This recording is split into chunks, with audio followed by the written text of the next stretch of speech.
Welcome to Rich Thoughts, Poor Jokes, the podcast where meaningful conversations about mental wealth meet a healthy dose of humor. Each week, your hosts, Dr. Roxy Riefkohl-Cook and Dr. Stephanie Ellis, two of Houston's most respected doctors of counseling and psychology, coach you on the path to mental wealth. They will not just inspire, but entertain you while empowering you to elevate your life. Welcome back to Rich Thoughts, Poor Jokes, a somewhat serious podcast where two psychotherapists are here to teach you about... We really are. We're here to teach you about bringing security, freedom, and luxury to every area of your life. Yes. So we're in our Work Wealth series, and today we're going to talk to you guys about wealthy work communication.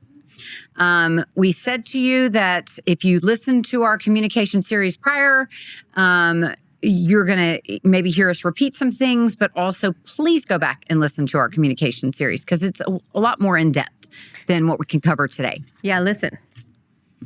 You're going to hear some words we said, but we're not going to repeat it all. You're just going to feel like, yeah, I know what these ladies are talking about. Just like that. That's how you should feel. Definitely. So communication is key to everything. Everything that involves more than one person, at least. There it is. Okay. So specifically, we're going to try to dive in and share with you factors and components about communication that could affect work. Okay. So here we go. Communication is something like we therapists talk about a lot. We do. Like feelings. And we actually are going to use the word emotion sometimes today. I just don't want you guys to be afraid. First of all, the people who work at work are people. Okay, so we have to have emotionally intelligent workspaces or you're not maximizing the people that you have working for you. Okay, as far as I know, the AI still does not need you to be, like a safe place for them to talk or anything like that. But human people, if you work with human people, this conversation is going to be very important. Okay, so it's going to sound a little soft and fuzzy, but it's wildly practical is the thing. Right? Yes. So key for an emotionally intelligent workplace, key for organizational success. Again, your organization is made of human people, probably, which means you have to be able to communicate at least somewhat on an emotional level at work. Yes. Okay? So I think we were going to start, now that I've given that big caveat about our touchy-feely topic, with an assessment. Yes. Right? Because we love you guys to, while you're listening, to sort of just be thinking about how you are doing in these areas, okay? So this has several questions on it. We're just going to go through them quickly for you. When you're thinking about it, you can do that 0 to 10 thing if that's what you like doing. You can just be like, suck at that, awesome at that, okay? However you want to think about it. We just want to highlight what the facets of good work communication are. And if you hear some things that you don't think that we've explained yet, just wait. We probably are going to get to it today.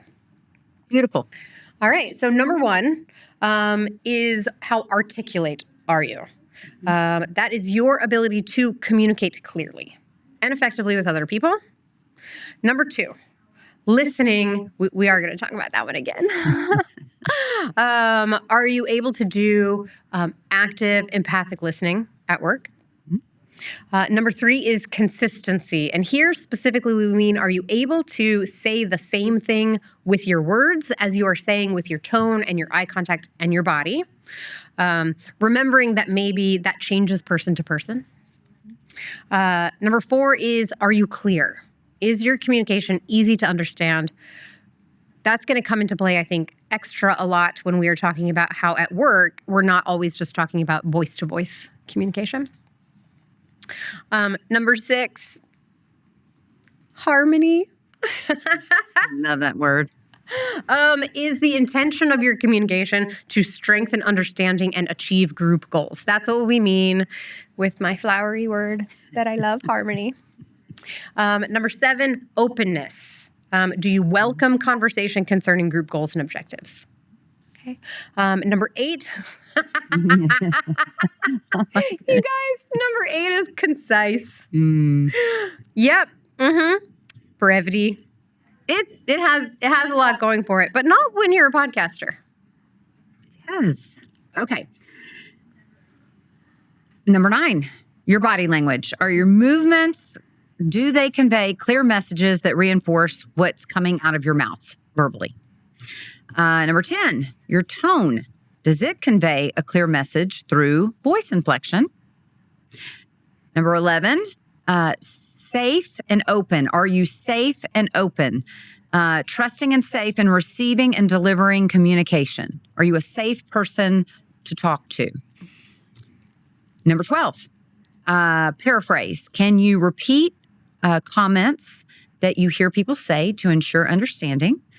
13, follow-up and feedback. Do you communicate at critical or key points to ensure that there's understanding? Style. Do you speak assertively? We talked about that in communication, and we're going to go over it again today. And lastly, how's your written communication? Is it precise? Is it professional? Is it timely? All things to think about in relation to your own communication. Okay, so we discussed in our previous communication series that listening is number 1. Is it number 2, though? Number 2? No, it's number 1. Okay. Oh my gosh. Listeners win. Number 1.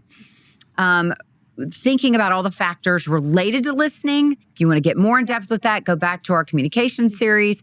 But just remember, listening is number 1. You cannot be a good communicator if you are not a good listener. Right. All the clarity that you can possibly muster is less than half the battle. That. Okay.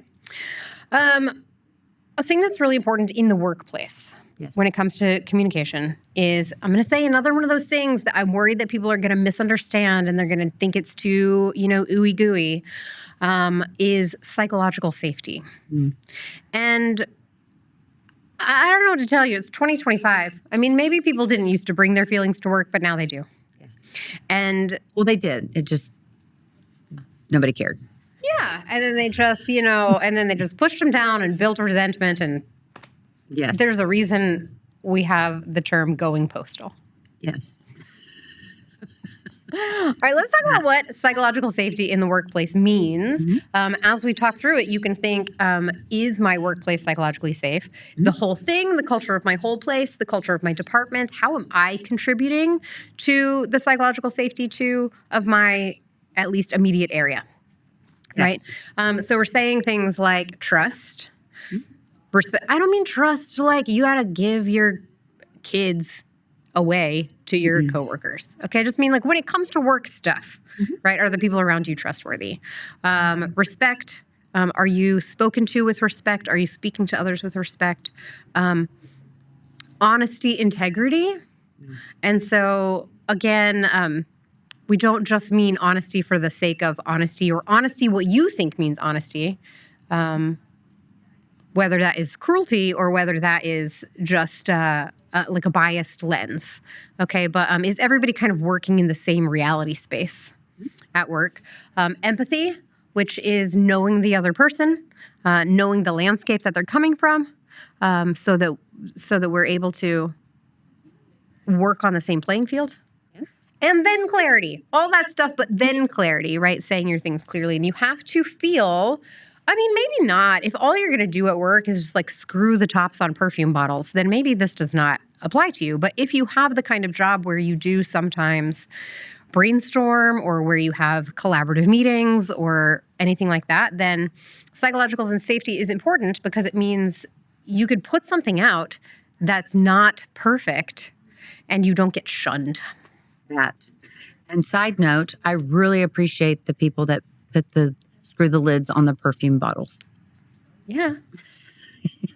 I'm just guessing they don't get to have a lot of collaborative meetings. Probably not. Right. But I love perfume. Okay.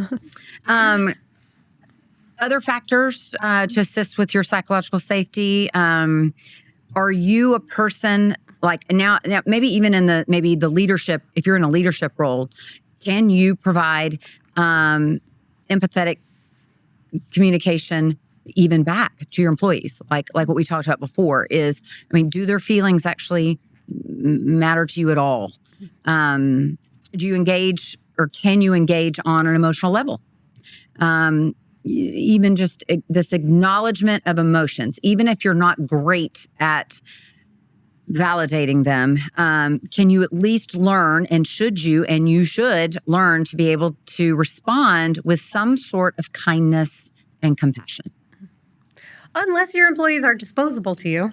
True. Right? We're really only talking about relationships you want to keep. That is so true. But I assume that you have some people working for you, if you are in a leadership role, that you do want to keep. They're valuable. Right? So remembering that they are human people who work for you, really important, right? And I would say if we were thinking about like one way to, just like one question that would say, is my workplace psychologically safe or not? It's this. Okay. Am I afraid of getting thrown under the bus? Ooh, that's a good one.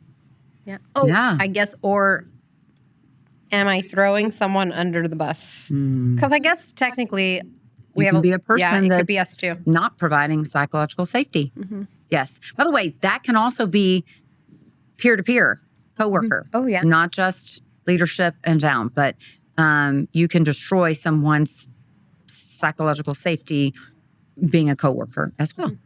It's important to say.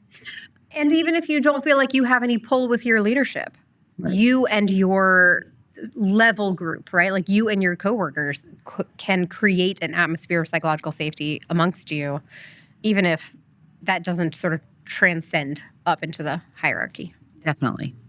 When we're talking about all this, I'm thinking to myself, parent-child too. You know what I'm saying? Like keeping that idea that doors are open, it's safe to go and tell you something, ask you something, that kind of thing. Mm-hmm. So, we are going to talk about hierarchy. And sometimes in situations when you feel like someone has more power over you or the situation, it doesn't feel as safe. But we're saying try to create that safety. Mm-hmm. Yes. Okay.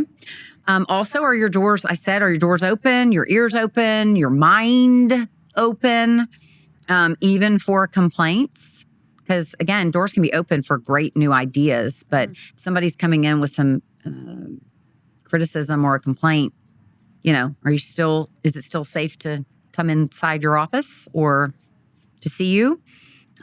Is your feedback constructive? Is your communication that you have with someone, is it a waste of time? Like, if I go and I share, not only could there be or not be consequences, I'll say it that way. But also if I'm sharing something, is it worth it? Is it going to be dealt with? And, or are you going to maybe think about, if I come to you and I say, hey, this could be really helpful, is it going to be worth my time to communicate that way? And then just an overall feeling of belongingness, value, and being included. Do you feel like that in your workspace? We hope so. And something I think that goes along with that, with psychological safety, but also I love that you said feeling of belongingness, is cultural awareness in the workplace too. Do we acknowledge cultural differences? Do we honor and celebrate cultural differences?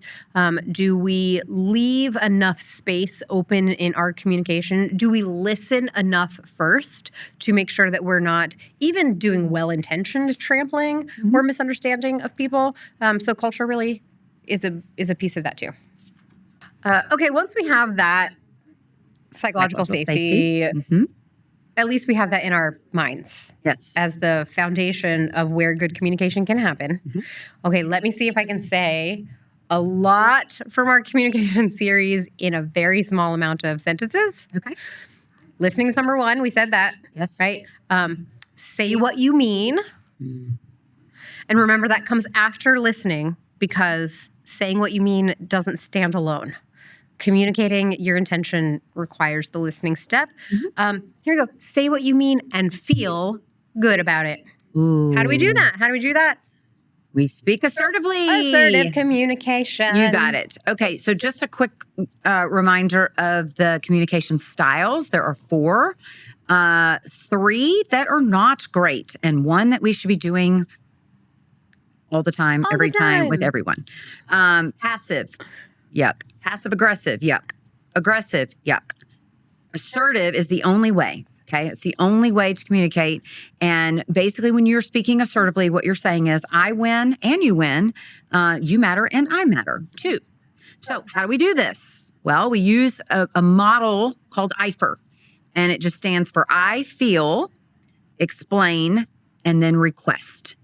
Okay, so what that looks like is, and so I will throw out here. You don't have to say the word feel.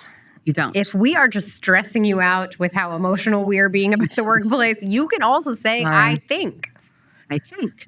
A lot. I think, yes, because, or I think blank, and then give a request. Right.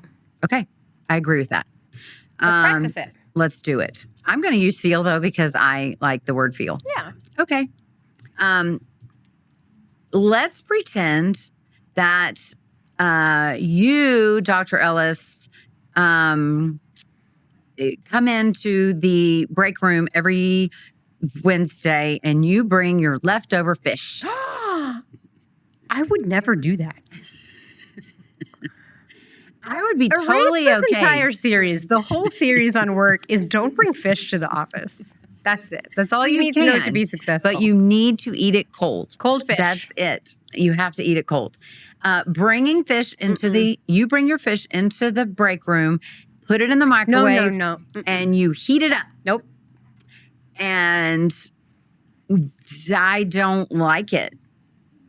How might I say that to you where you would hear it and you would still know that your feelings matter, you matter, but maybe I could provide or get a change, something to be different. I feel like puking because I'm a human person who knows you don't heat up fish at the office. I'd like you to be a human person too. No, that don't say it like that. No. Oh, okay. I don't know. Mm-hmm. I feel nauseated. How's that? I feel nauseated because the smell of heated, hot fish makes me feel not great. And I am asking that you not heat up your fish in the microwave that we're all using. How's that? I'm going to tell you, in real life, I would either passively just stop coming to work on Wednesdays, or I would definitely go behind your back and tell the boss about the fish thing. But I think the model still holds. It does. It was just a silly example to use. You most likely will not be using that in your office. There are so many more relevant and important things that you may be asking for. We will get to that. I felt excluded during the last meeting because even though I was prepared and there on time, there wasn't any time during the meeting for my suggestions to be heard. That's one most likely you would be utilizing. That was better. That was much better. Okay. So just overall, assertive communication. There's a quote from a book. It's called Getting to Yes. And it says, be soft on the person, but hard on the problem. No fish. That. But you're a good person. You're still a good person. You're still a good person. Even though you smell. All right. So barriers to being assertive. Barriers, our fish smell is one. No age difference is one that comes up a lot in the workplace. Yes. And that is not always, I mean, sometimes is, but definitely is not always also related to like difference in the power hierarchy. Age differences, gender differences, cultural differences, my own sense of confidence and competence in the work. So imposter syndrome will get in the way of speaking assertively. We're going to talk a little bit more about how to adjust our communication when we're going up and down in the hierarchy in a couple of minutes, but that's one too. I just want to, it's one of those moments to say, you know, we're talking about psychological safety and assertive communication, again, as if by listening to this by magic, you'll be able to actualize it into your workplace, and just expect it to be difficult, but worth it. Definitely. And if you need some help or assistance with it, get help. Okay. Can we just spend a couple seconds, maybe a minute, on healthy communication boundaries versus unhealthy communication boundaries? Because we do need to set, again, I do believe boundaries are going to be its own series, but we definitely, when we're speaking about communication, we have to be able to do this in a healthy way. Okay. So, can I say again, the mistake that most people make about boundaries is that we think we set a boundary for someone else to have to manage. Yes. Right? It's as if I'm saying how you can or should treat me. And listen, that boundary only works if the thing you do, if it is violated, is leave the relationship, which is probably not what you're doing at work. Right? And so at work, it'll be particular. It's easier to set boundaries when you are the person in power, to set a boundary for what you will and won't do in terms of speaking to somebody who's lower in the org chart than you are. Definitely, as opposed to speaking to, how are you going to make a boundary for your boss? You're not. And don't try. And it's not going to go over well. And they're not going to mind your boundary. Nobody can mind your boundary but you. So a boundary is what you will or won't do. Absolutely. Not just a request. This is something that you're in charge of. Okay. So a healthy boundary example. Being able to say no to something that's appropriate, right? Being able to delay something without feeling guilty. Again, I mean, assuming that's appropriate. Okay. An example, coworker consistently arrives late to meetings, disrespecting time, disrespecting project deadlines, etc. So, healthy boundary would be to use this assertive communication that we were speaking about to request that they arrive on time. And if they're not, then we're moving on without you, right? That's something you can control. There it is. There's your part of the boundary is if you're not on time, I will still start the meeting on time. Yes. If I get another complaint from a coworker about this disrespectful behavior, I will write it up. That's something that you can control as a leader. Okay. So basically what we're saying overall is be clear, concrete, consistent with your communication. Right? Yep. All right. All right. We talked, we did a whole episode on kind of like the 5 conversations. Yes. Right. And we said, so asking questions. And what we said for asking questions, take home message from that was, if you're going to ask a question, make sure it's a question. Don't ask a question when you're actually just trying to say something. That's exactly right. So like, when is the meeting? That's a question. How can this be improved? You might want information about it. Good. A common mistake when you're asking a question, we said, is saying something you think or feel while pretending that you're asking a question. Not good. Okay? Well, because the second conversation that we talked about was saying something you think or feel, right? So when you do that, by the way, with all anytime and every time that you can, when you get ready to communicate, prepare, plan, and pause if you can. Okay? We know that there are some immediate things that have to be stated or shared or information given, but anytime you can have an extra minute to do some preparation before you ask a specific question, give information, think about it. Okay? But when you're giving information, something you think or feel. Prepare, translate your idea, choose the right channel. Oh, that's big. Okay. Are you going to email? Are you going to text? Are you going to call them on the phone? Are you going to do this in person? Deliver the message assertively, and then ask for feedback, which is huge. The third kind of conversation that you might have at work is giving instructions. Listen, if you are in a position to give instructions, it's quite all right to simply give them. In the hierarchy kind of sense, you might be giving instructions to somebody who's lower on your org chart. You might be making a request of somebody who's kind of higher up on your org chart. Yes. So that's the difference there. Either way, make sure you have their attention. Don't ask a question. That's not what we're doing. I mean, if it's a request, really terrible at that. It's you. She didn't hesitate. Didn't you want to prepare and plan and think about that? No? Okay. I was ready. Be clear, concise, and specific when we're giving instructions. It's probably more important in the instructions than it is anywhere else, right? Break things down into smaller pieces if need be. If we remember from communications, people cannot remember very many things at one time. Or sentence rule. So make it small. Use examples if you need to help. Excellent. Another type of communication that we hope you are doing, please be doing this. Do this with your peers, your coworkers. Do this if you are in leadership.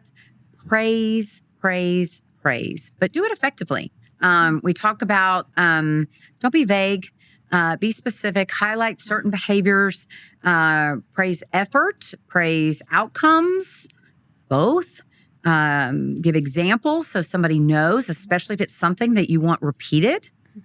Hey, is it okay to praise your boss? How would you do that? Yes. How? I mean, without sounding like a kiss ass? Yep. I guess we say that on the podcast. Yep. Mm-hmm. Yeah, without sounding like you're kissing ass. You can start with an I statement. I appreciated ... that you ... How about that? Yeah, and the more it's really behavioral, then it doesn't sound just like flattery, right? Like empty flattery. You got it. Yeah. Good.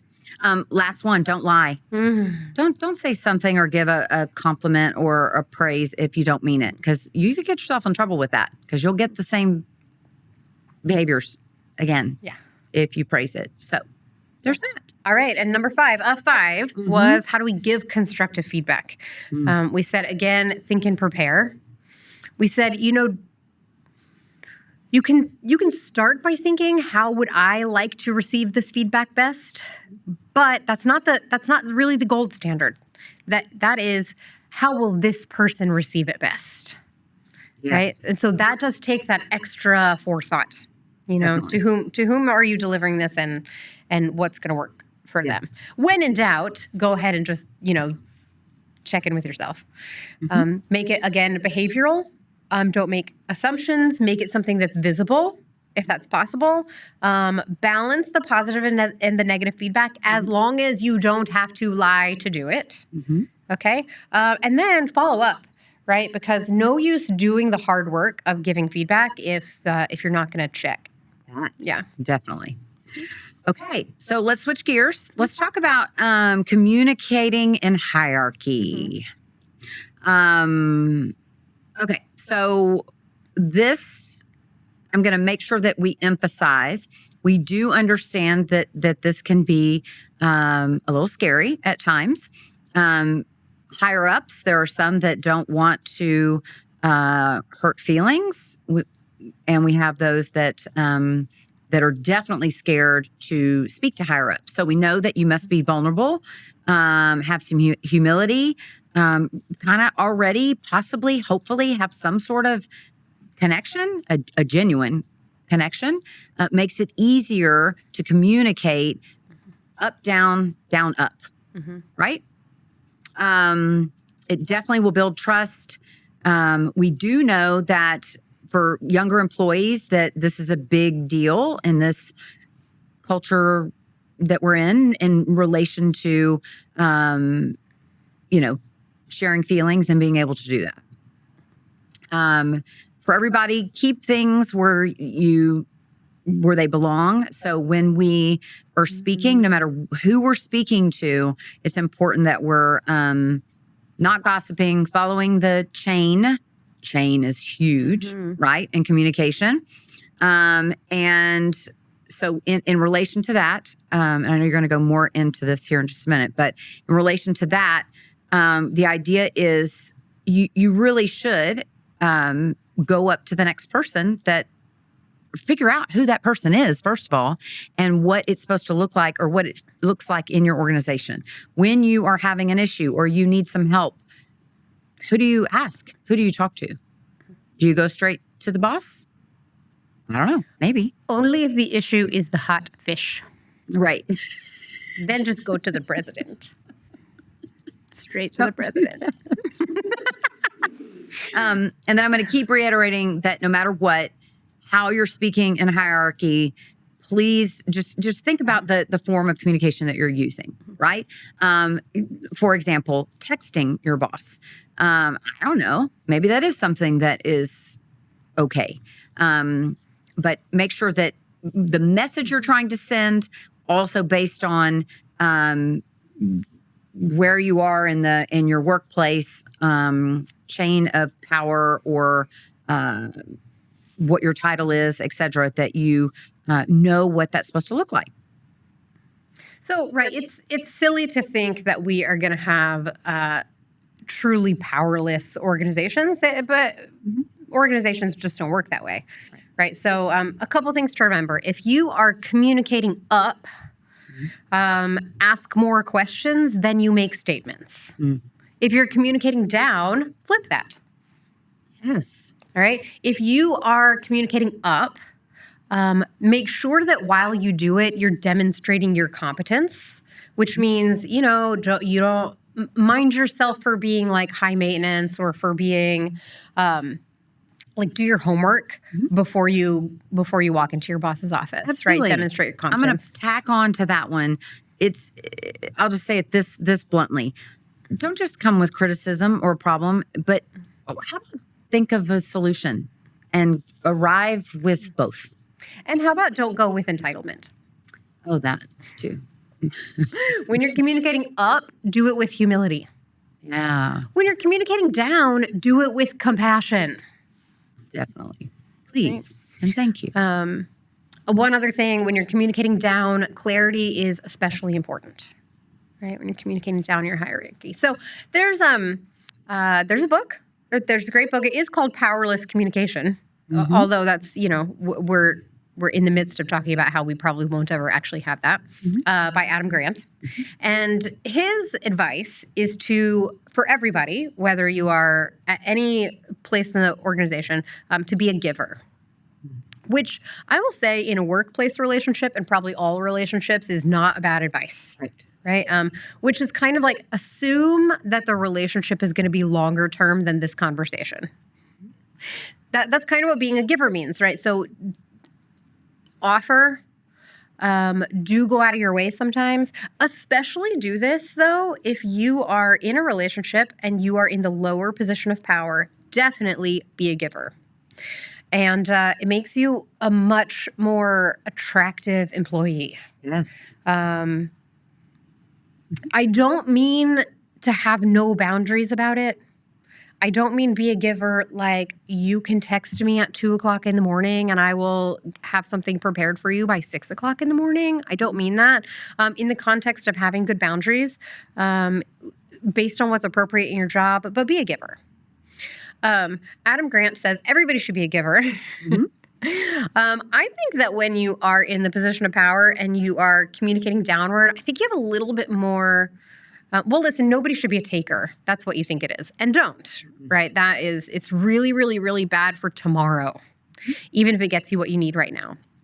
But I think when you are in the position of communicating down the hierarchy gradient, you have more opportunity to be a matcher. Right? So if one of your employees is being a giver, if they are going out of their way for you, if they are really putting in 100% effort, do it right back, right?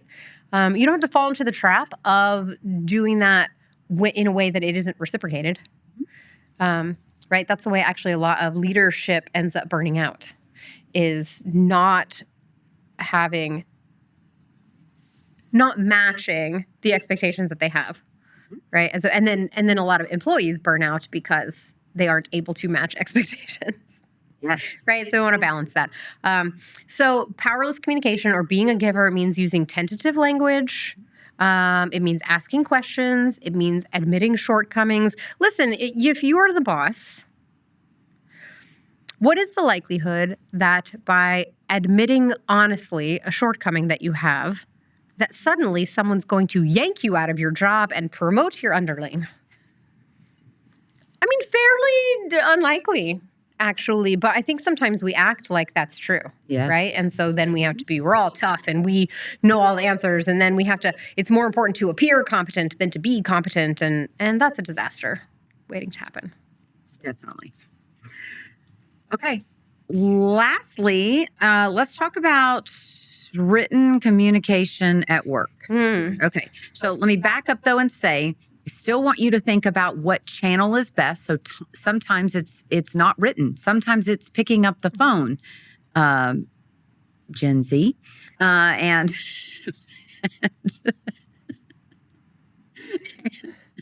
that sounded negative. I didn't mean for it to. I'm just old and I like to talk to people on the phone. Okay.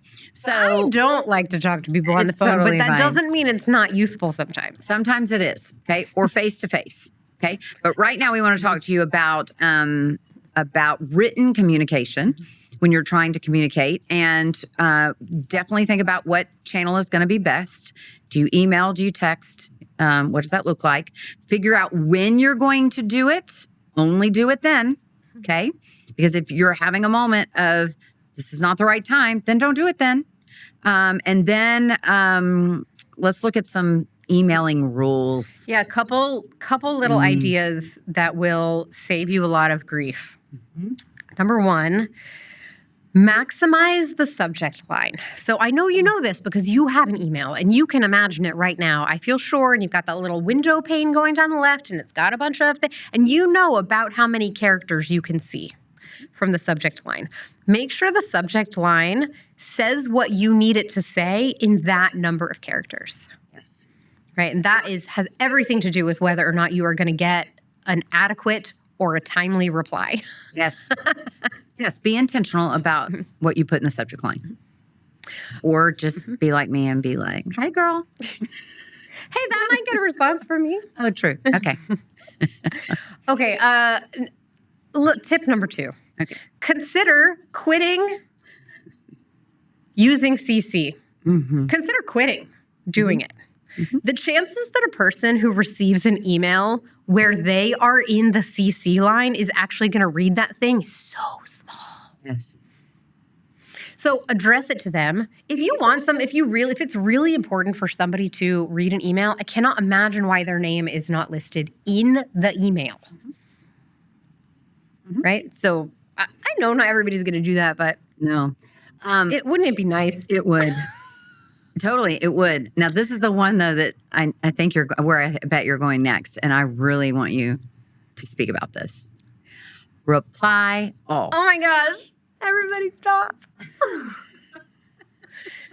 Yeah. Stop. Here's the thing. If everybody would use the CC line correctly, reply all would suddenly not be a problem. But since y'all aren't going to use the CC line correctly, I know some of you will, and you're my favorites.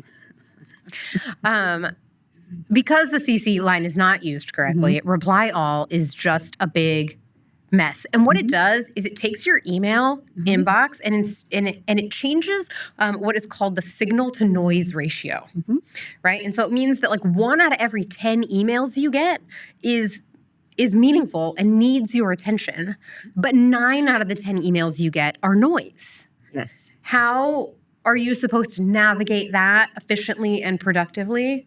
All right, y'all quit it. Y'all quit it with the reply all. Another little side note, people have been known to get in trouble with reply all. Is that you, listener? No.